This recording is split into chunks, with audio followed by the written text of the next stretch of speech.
to the Council Speaker for taking time from her busy schedule to be here for our Newsmakers event. So we'll start. So you made some news yesterday endorsing Hillary Clinton.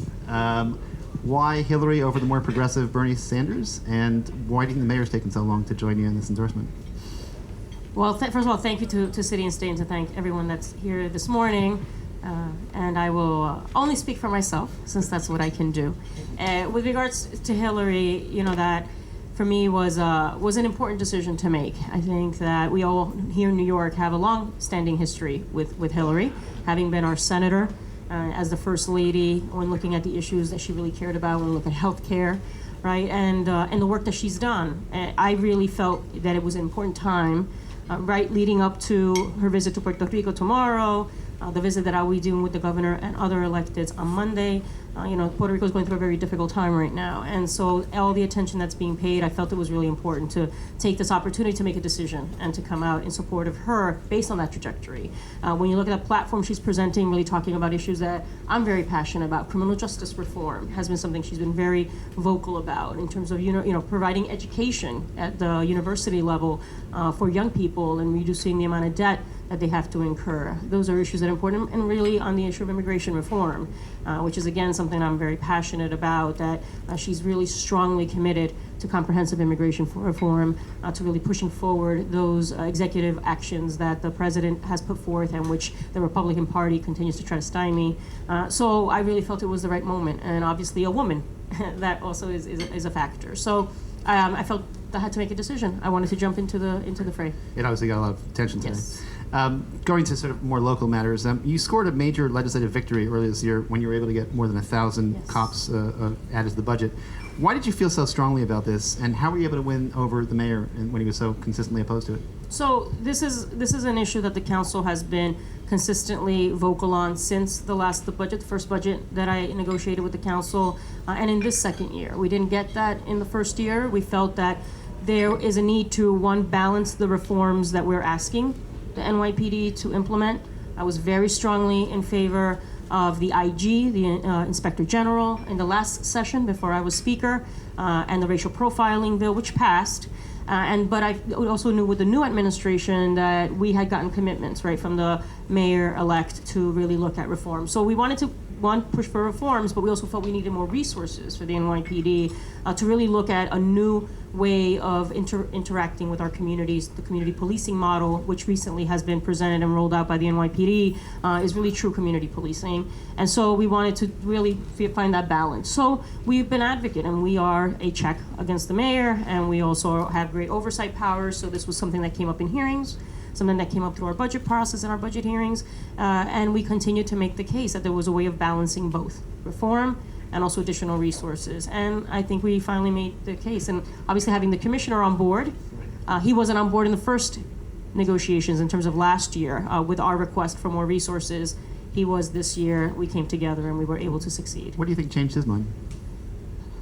I don't know. I mean, I know in conversations, obviously he was coming in new. He had to do an assessment of the NYPD. He needed to do an assessment of their existing resources. But in really, transitioning the NYPD from the model that had been in place for 20 years under Giuliani, under Bloomberg, to a new vision was something that wasn't going to happen overnight, but you also needed more support in order to get it done. So I think that's probably what led to it. Okay. Where do things stand now on your plan to decriminalize certain misdemeanors like public urination and fare beating? And given the recent heightened concern about quality of life crimes in the press and in some polls, do you think this is the right moment to decriminalize these petty crimes? So again, I don't consider it decriminalizing, right? These are low-level nonviolent offenses, which people are going to still be held accountable for.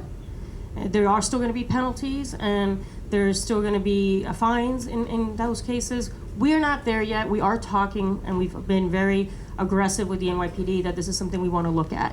That we do not think, as I said in my State of the City speech, that a nonviolent low-level offense should mark a 14-year-old for life, right, or 15-year-old for life.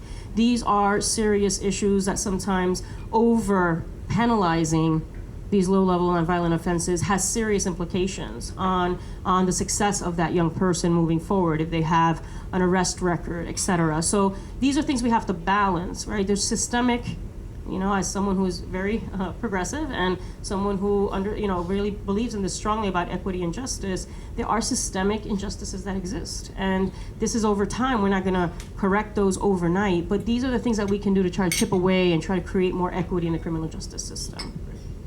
So you recently dismissed the mayor and governor's concerns about the proliferation of topless painted women in Times Square by saying there were much more important issues to be concerned with. Why do you think both the mayor and the governor jumped on what you think is a not important issue? I do not want to understand. I mean, I have my position, and I feel that what really concerns me as a woman, that it usually is women's bodies that somehow get these really overreactions to things. And I don't understand why that is. It's almost politicizing that, and I'm not interested in engaging in that conversation. I really think that we do have to focus on more serious issues that impact us day to day. So I really don't agree with either of their positions. So you had a pretty high-profile skirmish with the tech company Uber this summer. In the end, you decided with your colleagues to compromise rather than to legislate a cap. Why did you and your colleagues change your position, even though it seemed you had the votes? Being the legislative body and for the city of New York, and we take our job very seriously. I take my job very seriously. That if we're going to implement a law, we have to really look at and analyze it very thoroughly, and try to find the balance in some cases, right? So, just really going through the research and talking to people, we just felt that we wanted more time to do these studies. There's 2 studies that are being done right now. That process has already started. We wanted to look at the data, which Uber agreed, right, to have us get access to the data so that we can look at where the rides are happening, et cetera, other information that will help inform those studies, and then figure out what direction we take. So I just felt that pause was necessary. So it's a 4-month pause as we look at this information. It's in conversations with the industry, it's in conversations with the administration and with us to then figure out what direction we take. So I just felt that was where we had to go at the moment. Right. So speaking of transportation, as you know, there were major electrical problems in the East River tunnels yesterday, which caused a suspension of trains into and out of Penn Station. We have Hudson River tunnel issues, East River tunnel issues, an outmoded LaGuardia Airport, and so on. There are obviously deficient roads and bridges in the city. We're talking about a total price tag of potentially $50 billion. How do you see the city solving these critical infrastructure problems over the next couple of years? I mean, the infrastructure of this city is one that we all know has been seriously neglected, right, over time. And it was good to see that the mayor, in terms of the presentation of the budget and looking at the 5-year capital plan, unlike any other mayors recently, really was heavily focused on infrastructure investment, which is important. And the city continues to grow. It's great, right, when people want to live here. We have to balance that with being able to make sure that those that have been longstanding members of our communities can also continue to live here. But the investing in the infrastructure is critical. So that there is a commitment to see that happen. We obviously have to do more. And the whole MTA conversation is separate in terms of the transportation infrastructure and the investment that the city is making, but maybe figuring out ways that we could go a little further. So we are looking at that as well. We do have a committee that looks at that extensively, and we've done some hearings, but we have more to do in terms of making recommendations of how much more investment we can make. But there is, and we're starting to see an initial commitment from this administration towards that end, and we would be very supportive of that. It's a huge price tag. I mean, would you be in favor of tax increases to fund this? I mean, it's very hard to say here without really taking time to study it and figure out what options we have available. And, obviously there is a conversation resurfacing on the issue of what was congestion pricing in a new form, the Move New York plan, which would be a way of investing money in transportation infrastructure and other forms of infrastructure in the city. So there's things that we got to look at before we resort to that. Another transportation question, although a little less important. Do you think there will be a chance that carriage horses will be outlawed during your term as Speaker? And what is your personal opinion of this controversial industry? I've been very clear that I do support a ban.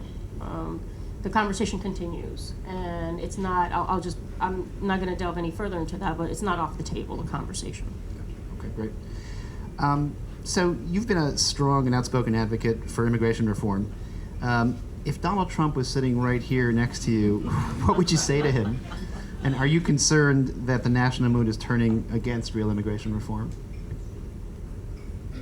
Outside of immigration reform, I think that what Donald Trump is doing is taking this country backwards. His language and his approach and his tactics are dangerous.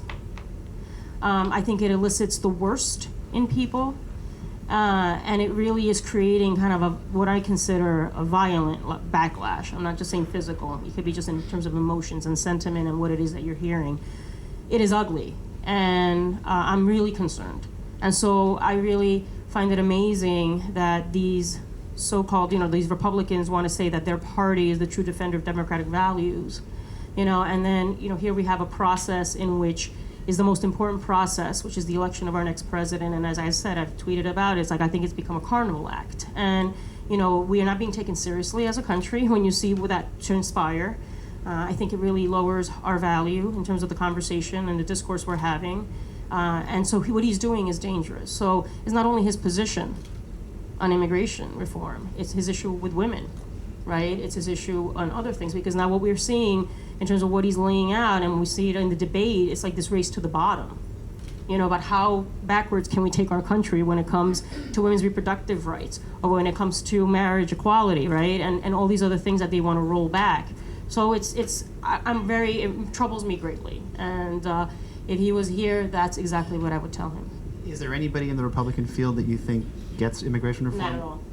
Not at all. There's not one, from my understanding now, that is considering comprehensive immigration reform or a path to citizenship or anything like that. So definitely not. Why hasn't Governor Cuomo been able to get the DREAM Act approved? And what do you think will happen with this in the 2016 legislative session?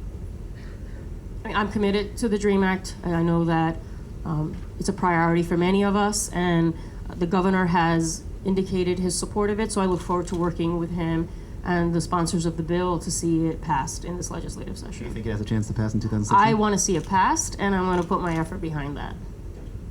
I know you work closely with our city's war veterans, and that you're supportive of efforts to upgrade all the city's food carts to brand new clean energy carts, many of which are operated by vets. Can you discuss some of your efforts with the veteran community, and can you tell us something about the project to upgrade the city's food carts to brand new clean energy carts? I mean, that's a very interesting proposal that was brought to my attention. I think some of the members are here. Very exciting, right? We unfortunately use propane gas in a lot of these carts, and that can be dangerous in and of itself. But the idea of using, renewable energy is really fascinating. But in general, with the issue of veterans, we have been very aggressive about putting more monies into veterans initiatives. We just announced last week $1 million in additional veterans initiatives. I see Project Renewal here. Really to provide additional social services, whether it's legal services. A lot of times veterans have difficulty accessing benefits that they have a right to, so legal support to do that, whether it's psychological care, in terms of mental health services that they may need. So that $1 million is going to go towards organizations that are already doing that work, but to be able to expand their capacity. So we're very committed to that. And then the mayor did, in essence, almost double the budget of the Mayor's Office of Veterans Affairs. So all that together really is demonstrating a commitment we have to end veterans homelessness, which the mayor has committed to, but also us enhancing existing services so that more veterans are served and being able to get on a track towards getting a job, being able to find housing. It's been really exciting what we've been able to do in the last year. Obviously, homelessness has been in the news a lot recently, and the deputy mayor recently resigned. What do you think needs to be done going forward to sort of attack this issue, and do you think the mayor is doing enough? This is something that I have a lot of conversations with my staff about, and in general. We live in a world and in a society of instant gratification. We expect to see results from here to tomorrow on issues that are systemic, that are ingrained, that have developed over time, and they're not easy to resolve. It's a major challenge that we have before us. I do believe that there is a genuine commitment on this administration to reverse these trends.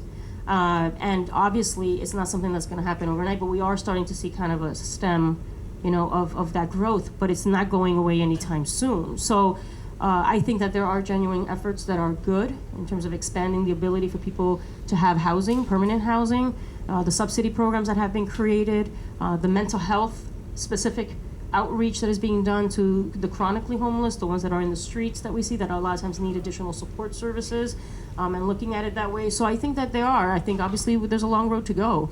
And we have a great chair of our General Services Committee and Steve Levin, who looks General Welfare Committee that looks at these issues, and we've been very involved every step of the way with it. So I think we're heading in a good direction, and we need to do much more.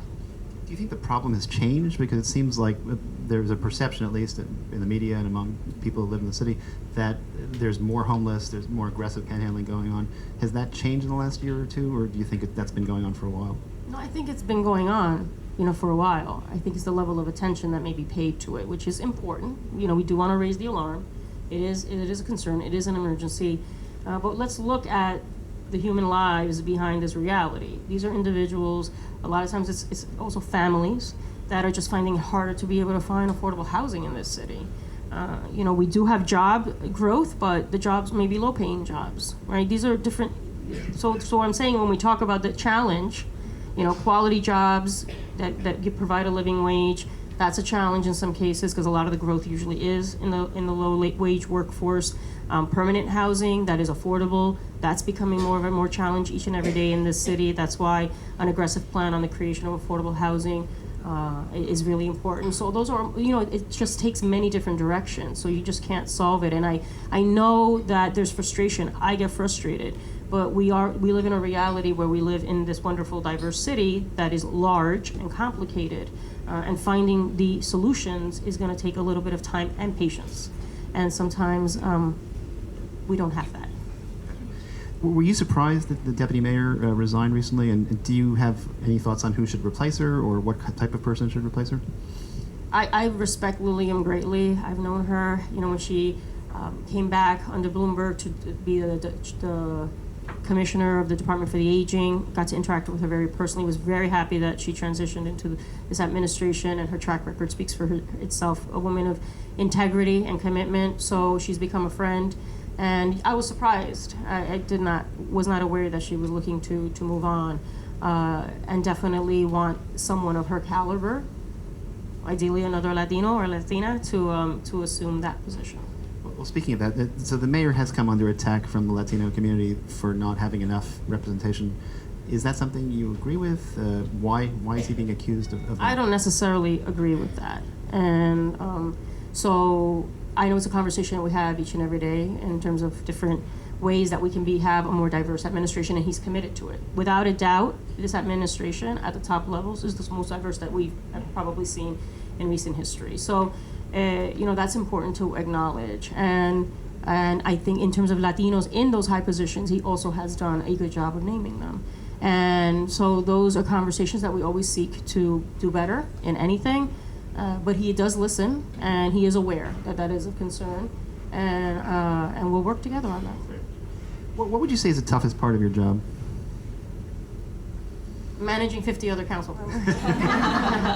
Some people have called it like herding cats, but you've done a very good job with that. What do you attribute your success to? So I'm really excited about the work that we've done, and I think there were a lot of naysayers when we first came in.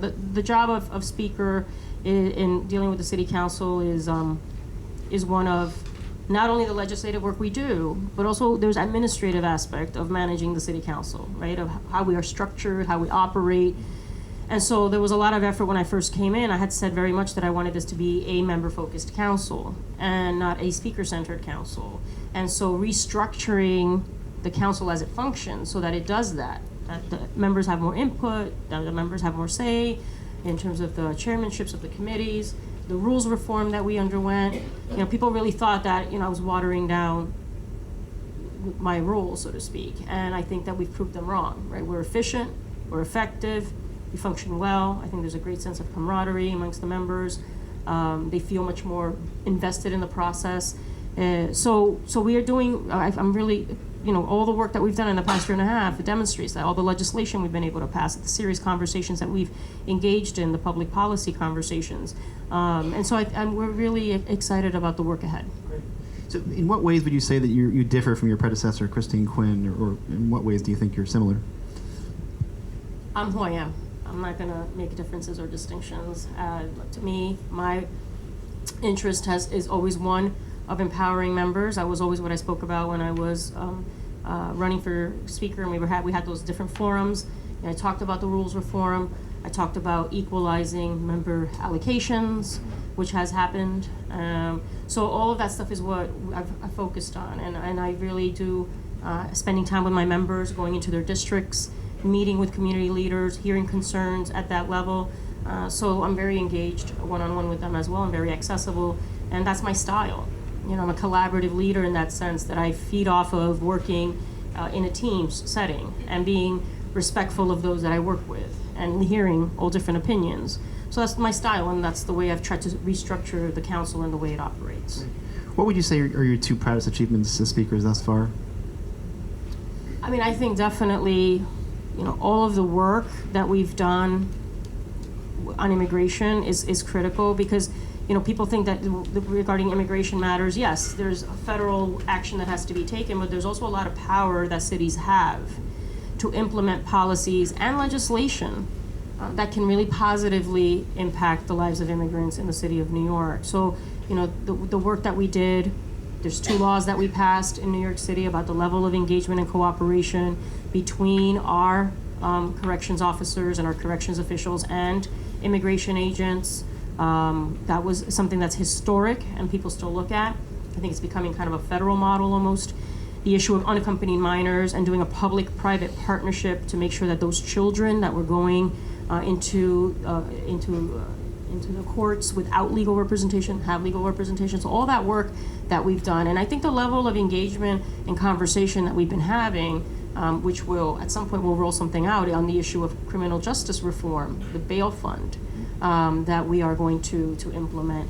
The conversation about low-level nonviolent offenses, yes, in terms of the press attention that it's gotten, but it's a serious conversation because these are policies that have impacts on people's lives.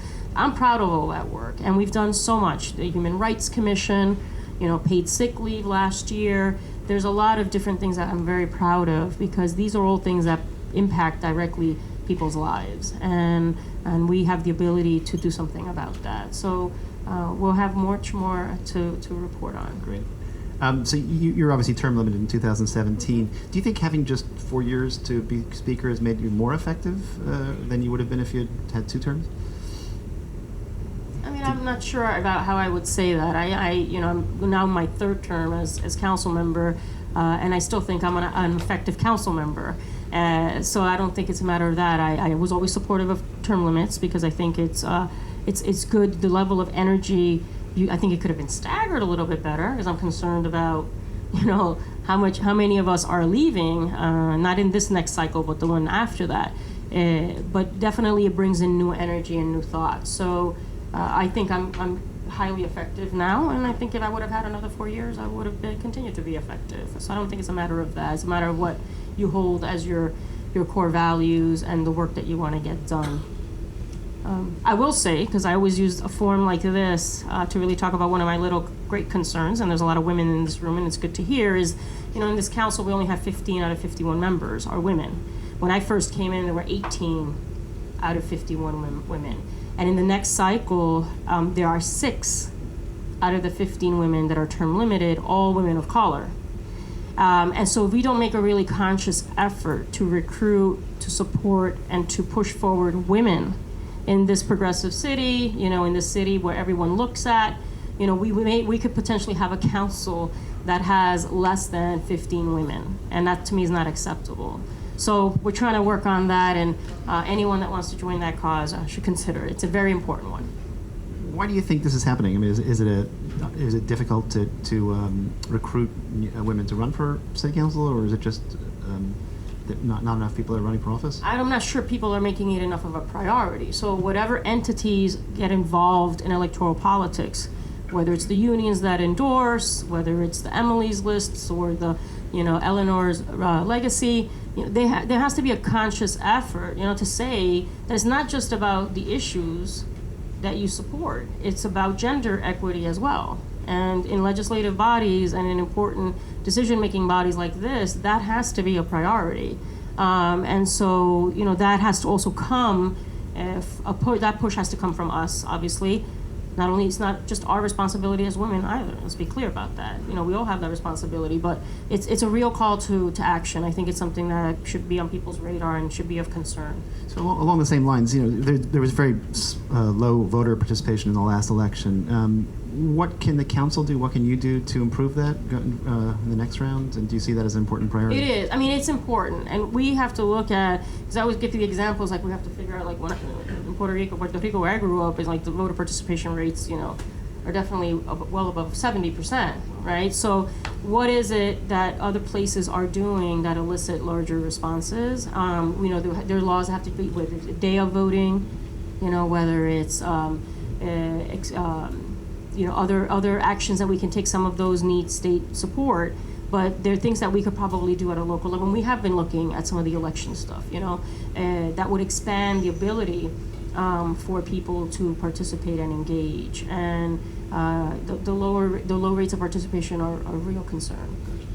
So I know you're probably not going to tip your hand about your plans beyond 2017, but I have to ask anyway. If you left public office, what other jobs would you potentially like to have? What do you see yourself doing in the medium term? I think all options are open. I could see myself in many different roles. I am not someone historically. I don't come from the private sector. I've always been either in the nonprofit world or working, within the labor movement.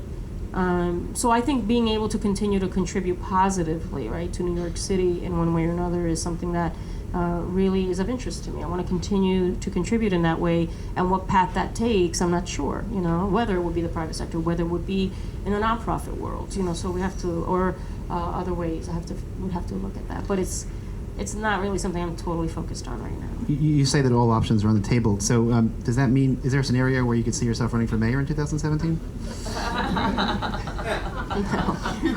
Liz, I mean, look, you don't say no to anything because you don't know what happens, right? You don't know what happens to individuals. You don't know what the circumstances become, So I'm not saying that I am. That's not a plan for me. But, that's just being someone that is always trying to be ready and anticipate. You always want to be ready for any circumstance that arises, right? You don't want to be caught off guard at some point.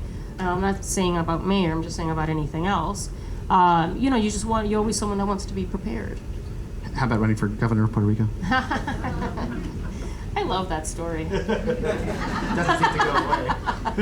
I know, it doesn't. All right. You're not going to comment on it? Well, listen, I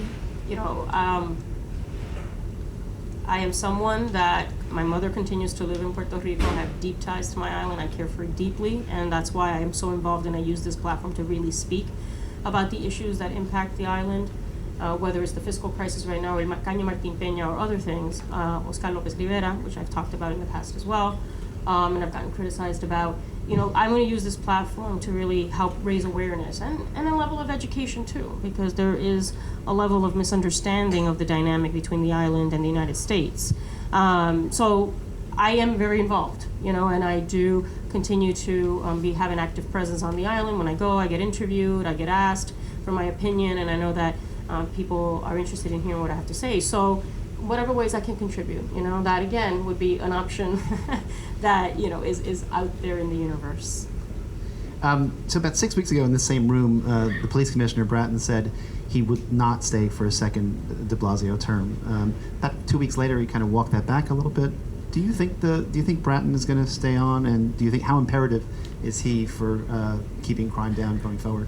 I think what is important, and I thank the commissioner for his work, and I tell people when I was a council member under the prior administration, I could definitely count on one hand, and probably on 3 fingers, the number of times that I actually visited One Police Plaza at the request or the invitation of the commissioner. Now, not only as speaker, because I know the speaker has a different role, but my members can say that the level of engagement with this commissioner is very different. He's very engaged. He asks and he hears, and we talk and we provide our input and we provide our recommendations. But it's also with the policies that are being implemented and the longstanding, the ability for those policies to live beyond whoever the leader is, right? So what is being implemented now is something that I'm heartened by. I think it's the aspect of more neighborhood policing, of being more engaged at the community level. We have a lot of work to do on the reform side still, but there is a willingness and an openness that I had not seen before, and I can only speak from firsthand experience. So I always try to put those things in context. So there's an improvement on the communication side, on the engagement side, and now we're seeing some level of implementation of very different view of what policing is, and I think that has to continue. So I respect the commissioner, is working with him. If he decides to move on at some point, as long as those policies in that direction can continue to move forward, then we're all better city for that. See, two days ago, he talked about the Moynihan Report, and obviously that got a fair amount of attention in the press. And the mayor yesterday said that he disagrees with the commissioner on this. That was an important report, or that's something we should pay attention to. Do you have a view on that? I mean, I haven't really focused exactly on where he said it and what the context was of what he said. I mean, but I would lean towards more being supportive of the mayor's position on this with regards to the referencing of that report, and there was a lot of negative reaction in our communities as a result of that report. Right. Okay, great. To that report. Okay, great. Well, I think we're going to open up to questions. Okay. So, any questions from the audience? I'm sure. Here you go. Dick Anderson, New York Building Congress. Yes. Just last week, the Building Congress issued a report calling attention to how much office space is being built in the city. It's a 25-year high, and it looks like we'll hit close to 30 million square feet for the decade. This is all good, except it's being built mostly in just two places, Hudson Yards and the World Trade Center. What can you and the administration do to facilitate more office construction outside of those two locations? For example, East Midtown rezoning, is that going forward? Do you see other areas where office construction will make us competitive in the global economy, where that can take place? Well, I mean, there's a lot of rezonings that are kind of in the pipeline, in the works, right? And so we have to figure out ways that we can incentivize developers, and also, developing an interest in those neighborhoods that may not necessarily be in Manhattan. Because a lot of these rezonings are happening outside of Manhattan. There's a rezoning, my rezoning happens to be in East Harlem, but there's the East New York rezoning. There's a Bronx rezoning that is in the works right now. So, yeah, that is of concern. That is only concentrated in certain areas. And I think those are conversations we have to have with the administration about how can we incentivize there to be an interest in developing office space. The concern that we've been hearing a lot about too in the council, we've been getting a lot of feedback, is this concern about the smaller businesses, and having commercial space that is suitable and affordable for the smaller companies or smaller businesses. And that's an area that we also have to figure out if there's a role that we can play there. But those concerns, we don't want to over-concentrate anything in one area. So that's a conversation that we can engage in with the deputy mayor, but I know that within internally, those are conversations that our staff is also having, and see if we can, how we can contribute to that conversation and that thinking, and maybe come up with some creative ideas. But I know that I had not realized it was just in those two areas that was concentrated. The East Side rezoning, when you're talking about that, the one about the Grand Central area? Yes. Yeah, well, there was that first phase that happened. I think there's a conversation about maybe the next steps. But that first part did go through. We're going to have questions in 1 second. I remember, I actually forgot something. You're traveling to Puerto Rico with Governor Cuomo next week. What do you hope comes out of that trip? And is there anything the state could be doing to help the island during this tough financial time for them? There's been a lot of talk about anything that has to do with Puerto Rico. I'm going to lend my voice and lend my platform and my visibility to really raise that awareness. So I think that having Hillary there on Friday, having Cuomo and those of us that are going on that trip is really putting attention. There is the issue of the trying to get other states.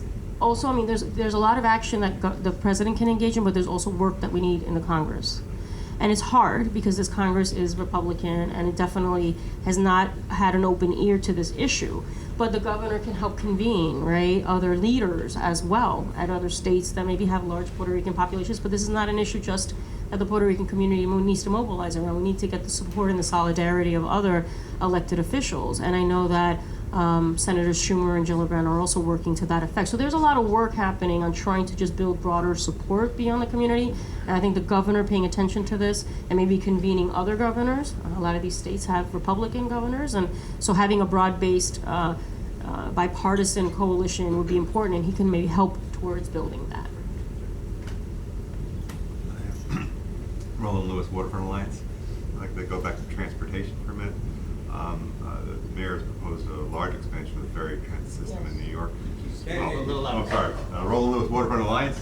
talking about transportation and ferry transit particularly. Chairman Rodriguez Yanis has proposed West Side ferry service.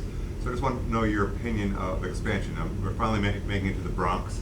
Sound will get ferry service, but there's many other neighborhoods in Bronx that could use waterborne transportation. And in terms of what we talked about before, the possible collapse of tunnels in the Hudson River, and God forbid, but we having a redundant system of resiliency with the water that surrounds us through waterborne transit. What's your opinion and thoughts about it? No, we develop a plan every year what our priorities are, and we do water ferry service expansion has been one of them. And actually, due to the strong advocacy of some of the Bronx members, I very strongly supported expansion into the Bronx, and that's why that was included. The location is of concern. Some people have expressed concerns, but that's a whole other conversation. But the idea of expanding into the borough so expanding that is critical. Developing that infrastructure and putting the money behind it. So I'm all for that. We are for that in the council because we've included it as part of our priorities when we do our legislative priorities for the administration or our budget response. So we're going to continue down that road. Yes. We act for environmental justice. I want to thank the speaker for her leadership on the rezoning process that's going on in East Harlem. It's been going well. Connected to that, I have a question around the issue of energy. So the New York State ISO, the Independent System Operators, projects, I think, that in the next couple of years we're going to need something on the order of 200 to 300 more megawatts of energy. I might have those numbers off because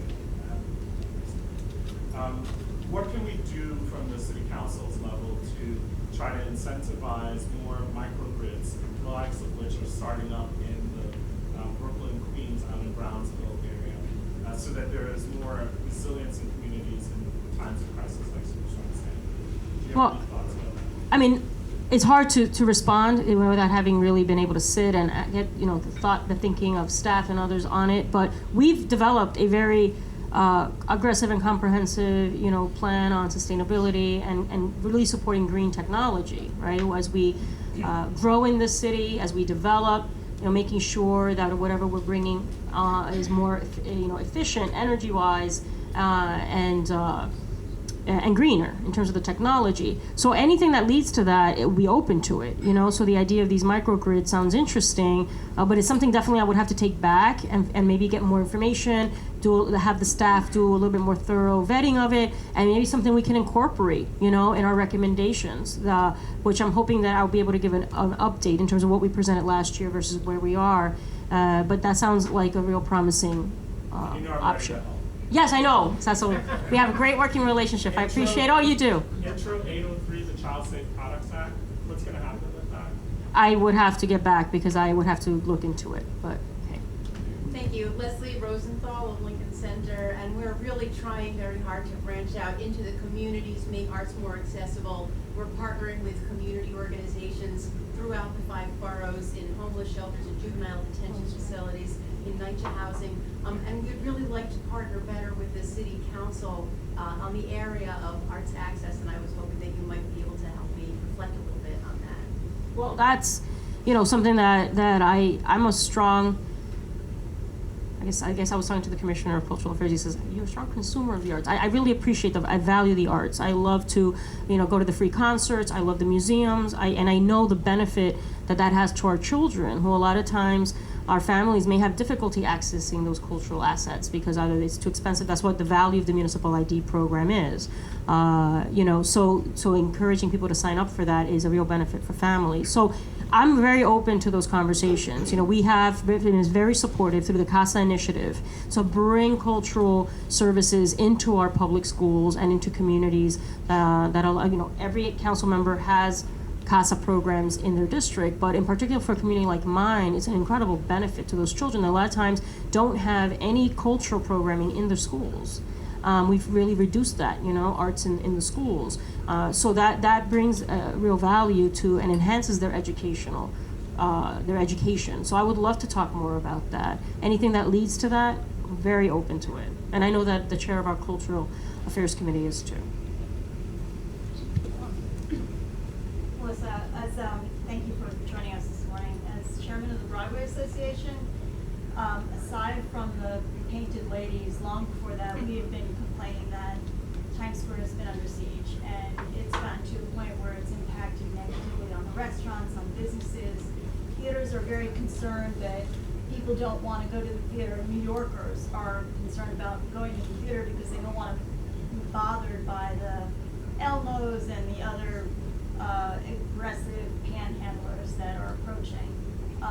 There was legislation in the city council, and it seems to be, according to the newspaper, there's a squabble between two city council members so that it's not coming up for a vote on licensing. Could you please give us an update? We really could use your leadership and your help on trying to fix what's going on in Times Square. I appreciate that. My office has representation on the Times Square Alliance. So we've been talking to Tompkins a lot about some of the concerns and figuring out what recommendations we can make. And, now we have the conversation about, I don't know how many task forces that are being set up, to talk about these issues. It gets confusing. Because then it's just a lot of overlapping interests and energy which is being spent, and so I'm very pragmatic, and I try to just get to the heart of the issues and get involved and figure out solutions, so I know we've been sitting with Times Square Alliance trying to develop something on the legislation. We'll hopefully have something to report back soon about that with regards to what we're going to do. But yes, I hear it. I know that there is that there's a lot of concerns there, and we're trying to figure out what solutions. We're getting a lot of feedback. We're trying to figure out what solutions we can present and what direction we're going to take. Because obviously the mayor has some oversight over this. We do, so we each have to figure out our roles and figure out what we can do together. But I hear it. I know we've been getting a lot of feedback. My name is Marissa Martin with the After School Corporation. You and the whole City Council has been a great champion for after school programs and summer learning. Last May, there was an issue where tens of thousands of students were going to lose their summer programming. And fortunately, with sort of your help and advocates coming out, we were able to restore that funding, but we were assured that was only for 1 year. And I'm just curious if the council and you have this kind of on your radar and have any plans to work with the administration to really make sure that that programming is there next summer as we wind down this summer, but just to make sure that our kids are safe and they have a place to go while our families are working. I mean, the council has consistently, not only under me as speaker, but even when I was a council member, we've consistently been extremely supportive of programming for our young people. And I think this year we've even seen an incredible increase in the level of support and commitment. We're creating an initiative of year-round jobs for young people. We put in and invested more money so that we could have almost 10,000 more summer jobs. We were at a historic high of about 64,000 summer jobs for kids. After-school programs is big for us. The CASA initiatives, whatever it is, we've invested a lot of energy. Plus the work that we did with the administration and the mayor and the commissioner on those areas in the summer. The increase. Resources that were going into certain communities, and we saw some drops in crime rates in those areas, but it included social services, it included services for our young people, and we put money into that as well. So we've had an ongoing commitment, and we want to see that continue. So whenever there's any threat to services being cut, for whatever reason, sometimes it's bureaucratic stuff, and it's not really a lack of interest or commitment to it. We really are getting involved. So we should start engaging early with the advocates in this area so that we're not leaving this to the last minute and scrambling, and just figure out if there's a solution so that we don't find ourselves in that predicament towards the end of the fiscal year.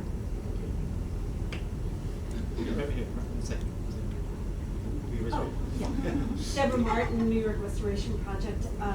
I want to applaud the effort that this administration has made in investing in open spaces in low-income communities through the Community Parks Initiative. As a conservancy in low-income communities, we've been thrilled that that investment is being made. But we are also aware. Sorry, I can't hear you. We can't hear you. Okay, so what I'm saying is that we are applauding the administration's efforts to invest in open space in low-income communities because quality open space is a social justice issue. Yes. Without that, there isn't no other social justice programs work as well as they might without quality open space. But in our city, we have long suffered from a lot of capital investment, but then minimal resources to care for that investment over time. And how open spaces work and how they appear and how they're cared for in terms of trash, in terms of maintenance of those spaces, deeply affects the communities that use those open spaces, particularly in low-income communities where there's not private dollars to care for those spaces. So I'm wondering, what are we going to do as a city to care for the investment that we're making in these low-income community open spaces after the capital work is complete? I mean, I think there's two issues there, right? One is the issue which I used to be chair of the Parks Committee. Yeah.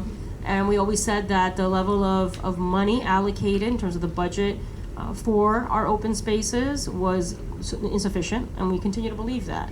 And I think for that reason, and that's the criticism that we were putting out under Bloomberg, is like there was this aggressive expansion, right, of parks, but then there was no additional resources put in to have more maintenance officers or to have more capacity to keep and preserve those spaces. So we're going to continue to fight for an increase in the budget. And there has been somewhat of an increase in the parks budget, but we fought and we've been able to be successful in getting more parks enforcement officers for the parks department so that there's more of a presence in certain parks. We have way too few. But yes, it creates a dynamic because you have conservancies in areas that have the ability to privately raise funds, that are able to have more officers and more maintenance done than in areas like my community, right, that historically has seen disinvestments over time. So that's the balance that we have to create. But I think the commitment that we're seeing through the initiative that you're talking about of focusing in low-income areas and putting more resources into parks that have been, and playgrounds, parks and playgrounds that have seen serious disinvestments is laudable. But what is the upkeep is, yes, I agree with you. It's something that we're going to continue to challenge to make sure that we're not shortchanging those communities. So I'm committed to that. And if you have any ideas, other than just putting more money into the budget, I would love to hear it from the advocates to figure out. And Mark Levine has been great, so he's a great advocate as chair of that committee, and we've done some great work together. So maybe that's an area we could focus a little more on as well. Hi, I'm Taryn Benarch from Teach for America. You've been a great advocate of restorative justice and reducing suspensions as they disproportionately affect students of color. I wanted to sort of just hear a little bit about how you think that's going and what the priorities will be going forward on this issue with council, and then also what other big priorities with school starting next week the council is really hoping to address and make progress on. Well, I think sometimes there's so many things going on, so I'm forgetting sometimes the timing. We were making some adjustments to the Student Safety Act.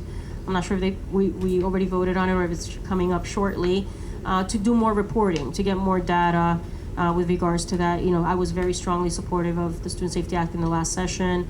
We passed it, and I think there's now wanting to expand the kind of data that we get access to. So yes, it's a concern that we have, right? And there are a lot of people that are concerned about the aggressiveness in our school settings of school safety agents and the impact that has. That's why we want to look at the data and see what's going on in the schools to see what policy recommendations we can push for. But it has been an issue that we continually have had conversations. I've personally spoken to the chancellor about this issue and trying to see some additional progress. There have been some changes that she's recommended. I'm sure the advocates probably don't think it's gone far enough, but it is on their radar. It is of concern, and for us, it continues to be an issue that we're pushing. Brian Brown, St. John's University. Pope Francis is visiting the city later this month. Can you speak to what this visit means to you, your constituents, and what message do you want to hear from him in terms of some of the priorities that you do share? His messaging and what he's been speaking are very inspiring. It's something that really moves me personally. And so I'm very excited that he's coming to my district. Literally, he'll be visiting a school that I live a block away from. And I know that my community is extremely thrilled and happy. I mean, I was walking through the community the other day with PBS because they're doing a segment, and they were just randomly asking people about what they felt, and just the amount of pride and enthusiasm, right, that people are feeling is very palpable. And the message that he's been really speaking to is about the inequity that exists in our society.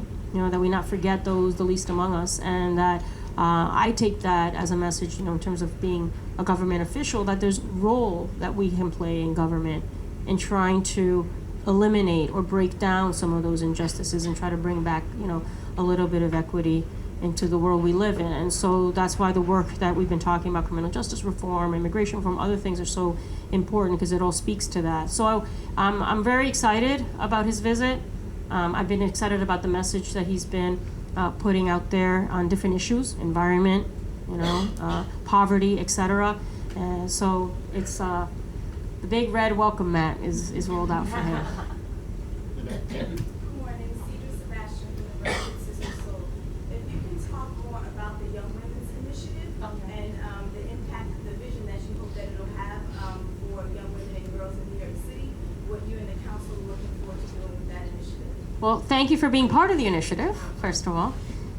So we're very excited about this, the Young Women's Initiative. Our first meeting is today. We have some incredible advocates and researchers that are part of it. This is really focusing on what is the reality of young women, basically ages about 14 to 24 in New York City, the challenges that they have, be able to do an assessment of what the reality is for those young women now.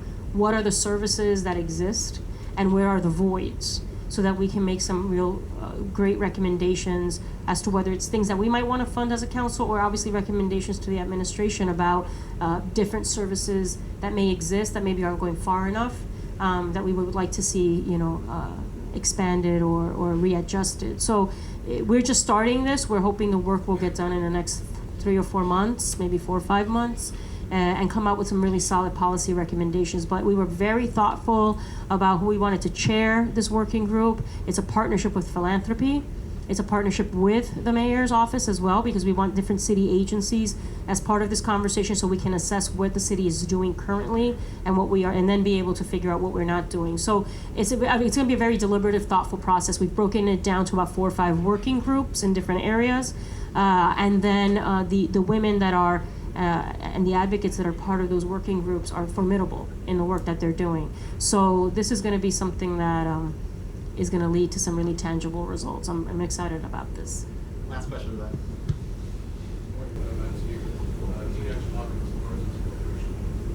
Going back to the infrastructure issue, specifically the MTA project and after budget in the next phase, there's clearly one large project that goes through the second phase and the second half of summer.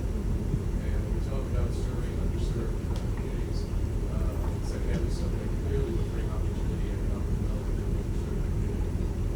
And we're talking about the city perhaps providing lots more financing, more so than it has traditionally. Are there any thoughts on that? Well, I mean, I just met the other day with the chairman of the MTA, obviously making the case for more resources, and we want to be as supportive as we can be. We want to really look at this. What's the state commitment? There's been some discussion of state commitment. What is it going to be really? We all have a role to play in this, and nobody should be walking away from it. But so we're engaging in those conversations now. I'm committed to it. Obviously, it's my district. It runs right in through the heart of my district. And I know my constituents will benefit greatly. And we all know the challenges with the 4, 5, and 6. It's terrible. That's the only line that exists for the east side, and look at all the options available on the west side. So it is something that concerns us in the neighborhood and in the area. So we're engaging in that, and we understand the real legitimate. That's why what I was talking about, alluding to the Move New York as well, is important. Those are things too, and I've already indicated a support of that, the idea of bringing in more money into the system as a way of investing in infrastructure. So those are all things, but I'm very aware, and we've been talking to the chairman about that as well. Great. Well, I want to thank the speaker for a very candid and informative